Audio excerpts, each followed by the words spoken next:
Hi, my name is Eric Ryden, certified sommelier and owner of the Grand Triage on the Upper East Side. Today, we're going to be talking about carbonic maceration.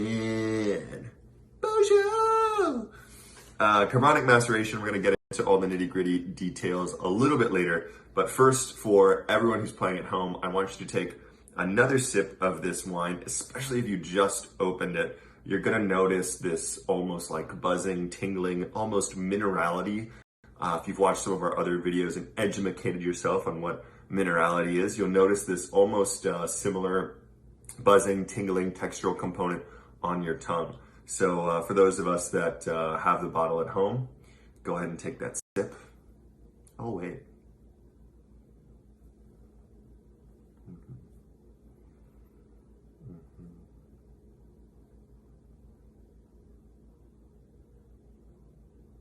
So if you've ever heard anyone say that you need to let a wine open up, or you need it to breathe, or sorry, you can't taste it because the tannins need time to do whatever tannins do. If you ever heard any of that verbiage before, usually that relates to something that's happening sort of molecularly with the exposure to oxygen in the glass. And this is a perfect example of it. So if you had this experience when you tasted it, this like buzzing, almost kind of like weird playfulness on your tongue, that's actually going to dissipate as we allow this wine to expose to more oxygen. You're actually going to get a little bit more of like a silky or a much smoother textural element to the wine after, let's say, 20, 30 minutes. I think for us, we waited about 30 minutes and it's entirely gone. But with the first sip, I mean, you get it immediately. It's this, it's like a pop rocks on your tongue or something like that. Why do we need to wait that period of time? Well, there's a couple factors. One, more often than not, has to do with very young tannic wines. That's a whole other animal. We'll address that in another video. This one in particular, why we need to wait that amount of time is this is a natural wine that goes through carbonic maceration, which we mentioned earlier, but also there was zero SO2 or sulfites, sulfur dioxide, added to the wine. So those two things in particular are going to make a wine that has never really been exposed to oxygen before in its life. And so when it's first exposed to oxygen, it actually has this period of adjustment, if you will.